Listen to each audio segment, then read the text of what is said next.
Para entender mejor la Revolución Rusa, es necesario conocer los antecedentes de Rusia. Para empezar, era un país atrasado, tanto en lo político como en lo económico. En primer lugar, la sociedad estaba fuertemente anclada al sistema feudal.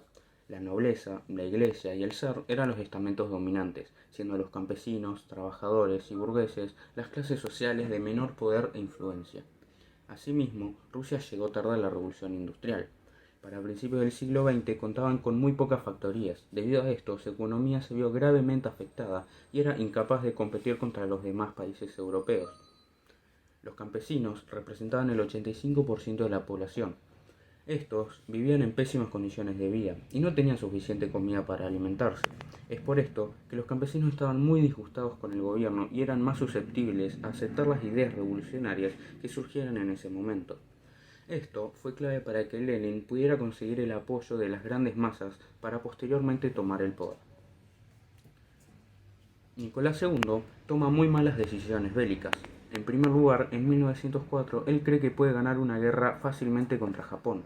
Su idea era acabar rápidamente la guerra y tomar algunos territorios. Sin embargo, Rusia fue incapaz de superar a los barcos japoneses. Una guerra que se suponía que iba a durar un mes terminó durando un año y algunos meses, y Rusia fue incapaz de ganarle a Japón. Luego, cuando el zar decide unirse a la Primera Guerra Mundial contra Alemania, muchos campesinos se enojaron, ya que ellos eran quienes estaban luchando esa guerra. Al igual que en la guerra contra Japón, las bajas de Rusia fueron altísimas y eran incapaces de ganar batallas. Debido a estas dos guerras, Rusia se vio gravemente afectado tanto económica como políticamente. La crisis económica que estaban afrontando empeoró y los campesinos y burgueses estaban más enojados que nunca. El 22 de enero de 1905 fue un momento crucial para el surgimiento de la Revolución Rusa. Todo comenzó cuando un grupo de 200.000 trabajadores se reunieron en las puertas del Palacio de Invierno. La manifestación era pacífica, sin embargo, el gobierno decidió abrir fuego para disipar la revuelta. 1.000 personas murieron y 800 resultaron heridas. Este día fue conocido como el Domingo Sangriento y la noticia de lo que había pasado se propagó rápidamente y campesinos de todo el país se manifestaron y protestaron contra el gobierno. Después de un año de revueltas, Nicolás II decide apaciguar a la población y decide conceder algunos derechos civiles, como la libertad de expresión y la legalización de los partidos políticos. Sin embargo, esto no sirvió de mucho para mejorar la situación.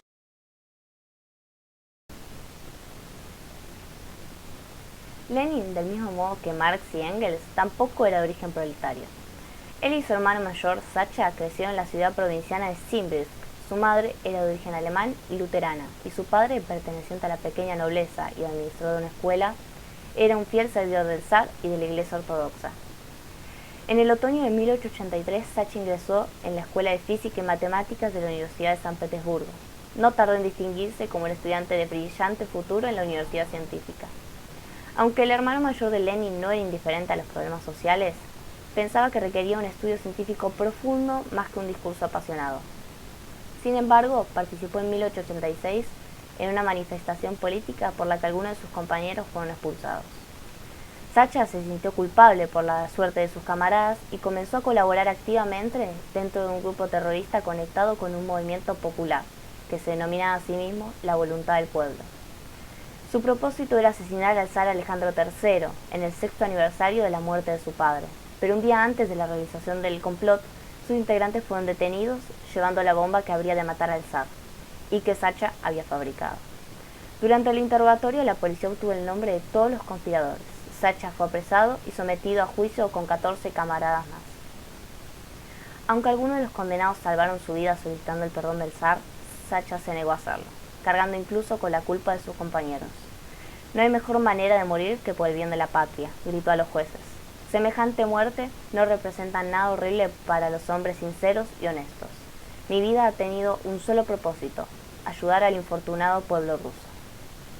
A las 3:30 de la madrugada del 20 de mayo de 1887, Sacha Ulyanov y 4 de sus camaradas fueron ahorcados en la fortaleza de Schulzenburg. Cuando la noticia de la ejecución llegó a su hermano, este juró que pagaría caro la muerte de Sacha. La tesis de abril son una serie de puntos expuestos por Vladimir Ilich Lenin tras su regreso a la capital rusa, Petrógrado, el 4 de abril de 1917. Se define como el modelo más perfecto de marxismo creador y revolucionario. Tenían el objetivo de promover la transformación revolucionaria en el mundo, de una revolución donde fueran protagonistas el proletariado y el campesinado. Es generalizada, de forma concisa, la experiencia histórica de dos revoluciones rusas y fundamentando el plan concreto del paso de la revolución democrático-burguesa, ya realizada, a la revolución socialista. En la tesis de abril, Lenin dio una respuesta a todas las cuestiones que agitaban el partido bolchevique y a toda Rusia revolucionaria. Los puntos más importantes de la tesis de abril son: 1. El gobierno provisional es ilegítimo, pues solo hay un poder que representa a la población, Rusia, los soviets. 2. La apropiación de tierras por parte de los campesinos es la única forma de acabar con la miseria y el hambre. 3. La Primera Guerra Mundial solo ha generado hambre, muerte y sufrimiento. Por lo tanto, hay que negociar la salida inmediata del conflicto. Y 4. La popularidad que alcanzaron las ideas de los bolcheviques se convirtió en un problema para el gobierno provisional.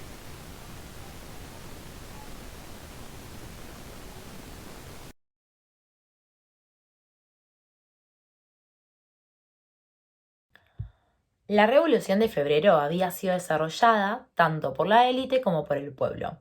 En la práctica se habían generado dos tipos de autoridades políticas. Por un lado, teníamos el gobierno provisional, que era liderado principalmente por liberales y también socialistas modernos. Este consistió en una sucesión del gabinete que se formó luego del zar en febrero de 1917. Por el otro nos encontramos con los soviets, liderado en un primer momento por los mencheviques moderados y los socialistas revolucionarios. Estos progresivamente se irían radicalizando en el bando de los bolcheviques.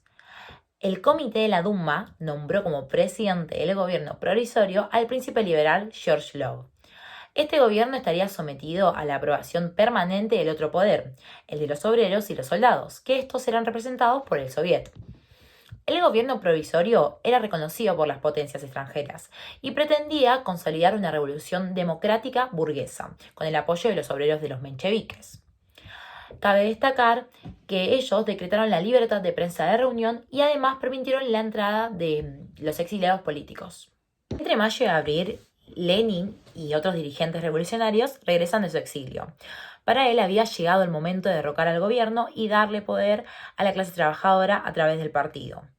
Con su tesis de abril, el líder bolchevique plantea un discurso mucho más combativo y radicalizado, con una instauración de una república de soviets y la firma de la paz para finalizar con la guerra imperialista. Este discurso acercó al partido bolchevique personas como Trotsky. Si bien su partido no contaba con la mayoría en el soviet, pero progresivamente iría ganando terrenos en los comités. También hay que mencionar que parte del ejército, que se veía a sí mismo como parte del proletariado, estaba muy desilusionado con la continuidad de la guerra. Esto causó que se plantee un cuestionamiento al gobierno provisional y a la oficialidad. En junio, el deterioro económico a causa de la guerra era muy evidente y en las calles se reclamaba un alto a este conflicto. En julio ya comienzan las manifestaciones callejeras denominadas Jornadas de Julio, que reclamaban principalmente que todo el poder pertenezca a los soviets. El gobierno de Lov estaba tan dañado que este tuvo que ser sustituido por el socialista revolucionario y el ex ministro de la guerra Alexander Kerensky. Los bolcheviques fueron acusados como los culpables de los acontecimientos de julio y el gobierno los persiguió y los encarceló. Ya a comienzos de agosto era evidente que el gobierno provisional no contaba con el apoyo para sobrevivir mucho tiempo más. Este comenzó a recibir presiones tanto como de izquierda como de derecha. Es entonces cuando el general Kornilov encabezó un golpe de Estado contra el gobierno. Este contaba con el apoyo de generales, burgueses y gobiernos de Francia y Reino Unido. Kerensky acudió a los soviets, pero estos ya no dirigían a los soldados y obreros de la ciudad. Para defender del golpe necesitaba a los bolcheviques, cuyos dirigentes los tenía presos. Lenin acepta luchar contra Kornilov, pero no porque apoyase a Kerensky, sino al contrario, esto era una forma de exponer lo débil que era. Los bolcheviques fueron liberados y el golpe de Estado fue derrotado principalmente por ellos, dejando los días contados al gobierno provisional.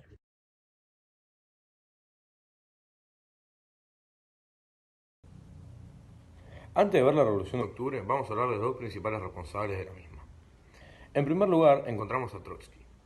Aunque inicialmente simpatizó con los mencheviques y tuvo disputas ideológicas y personales con el líder bolchevique Lenin, fue elegido presidente del Comité Ejecutivo de los Soviets, los representantes del pueblo, obreros y campesinos, con el cual prepararía un golpe de Estado que le permitió acceder al poder en octubre de 1917 en Rusia. El segundo partícipe, pero no menos importante de esta revolución, fue Vladimir Ilich Ulyanov, o más conocido como Lenin, quien fue el encargado de dirigir la insurrección. Las consignas bolcheviques fueron seguidas por los mujiks, los obreros y los campesinos más pobres. En su tesis de abril, Lenin había convencido a una gran parte de la población gracias a su postura sobre la Primera Guerra Mundial, sobre la cual sostiene que Rusia debería salir de la misma y firmar la paz con Alemania, lo cual se lograría más adelante gracias a su gestión en 1918, en el Tratado de Brest-Litovsk. Los bolcheviques aprovecharon este descontento popular y el deseo de poner fin a la Primera Guerra Mundial para hacer llegar sus ideas a más gente. El 25 de octubre ruso se desata la revolución. Los bolcheviques toman el Palacio de Invierno, la ex residencia del zar y sede del gobierno provisional de ese momento. Ante eso, Kerensky y sus ministros huyen, y el Congreso de los Soviets de esa forma autoriza a los bolcheviques a formar el Consejo del Pueblo, proseguido por Lenin, los cuales inmediatamente implementaron reformas socialistas. Se suprimen las grandes propiedades, es decir, quedan en manos del Estado las propiedades, control obrero en las fábricas, ya que estos eran explotados con jornadas laborales mayores a 16 horas, y la creación de comités agrarios. En julio de 1918 se promulgó en Rusia una nueva constitución, la cual describía el régimen que asumió el poder en la Revolución de Octubre de 1917. Esta constitución reconocía informalmente a los trabajadores como gobernantes del país, de acuerdo con los principios del proletariado. En esta constitución también se puso a Moscú como capital del país. En un principio todo parecía estar encaminado, pero estalló una guerra civil en 1918 como consecuencia de esta revolución bolchevique. Por su lado se encontraba el Ejército Rojo, por el lado del enemigo era el Ejército Blanco, conformado por ex generales del zar, mencheviques y potencias extranjeras motivadas por intereses personales, como era el caso de Estados Unidos, el cual no quería que el comunismo se extendiera más. Esta guerra duró 3 años y terminó en 1921 con la victoria del Ejército Rojo. Esto fue así ya que este ejército contaba con muchas tropas. En un principio pasaron de tener 120.000 en 1918 a 3 millones en 1920, y además porque las fuerzas enemigas estaban descoordinadas y las potencias extranjeras se habían retirado. Esta guerra civil acabó con la vida de 10 millones de personas. 1 millón de ellas murieron por efectos indirectos a la guerra. Otra gran parte abandonó Rusia escapando de los estragos de la guerra y del hambre. Esta fracción de inmigrantes incluía gran parte de la población educada. El comunismo de guerra salvó al gobierno soviético durante la guerra civil, pero la economía rusa decayó hasta estancarse. La industria privada y el comercio fueron proscritos y este reciente gobierno establecido no era capaz de satisfacer las necesidades del devastado pueblo ruso.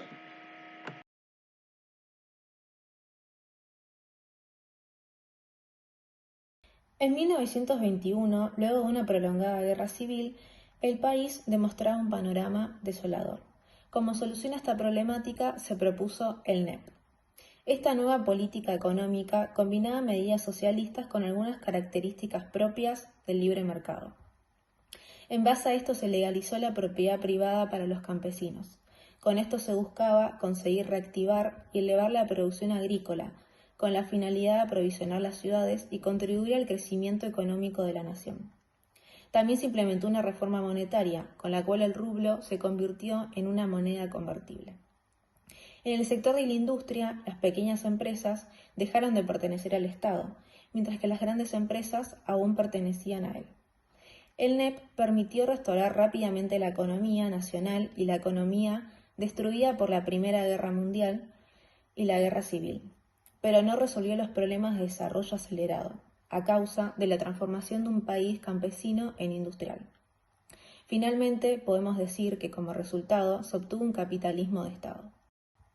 Otro suceso importante ocurrió en 1922, con la formación de la URSS, que es la Unión de Repúblicas Soviéticas y Socialistas, y en primer lugar fue dirigida por Lenin.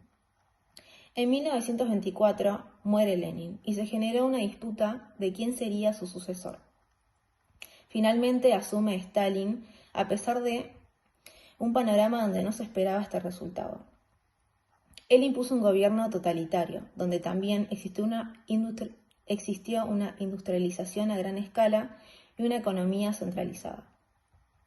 Luego de un enfrentamiento que duró años con la Alemania nazi, en junio de 1941, durante la Segunda Guerra Mundial, la Unión Soviética logró salir victoriosa como una de las superpotencias del mundo junto a los Estados Unidos. Años después, la URSS y sus estados aliados estuvieron involucrados en la Guerra Fría, que fue una prolongada lucha ideológica y política mundial contra los Estados Unidos y sus aliados del bloque occidental. Se puede decir que durante años la URSS, dirigida por Stalin, se impuso como el principal referente del comunismo. La Unión de Repúblicas Soviéticas y Socialistas duraría hasta el año 1991.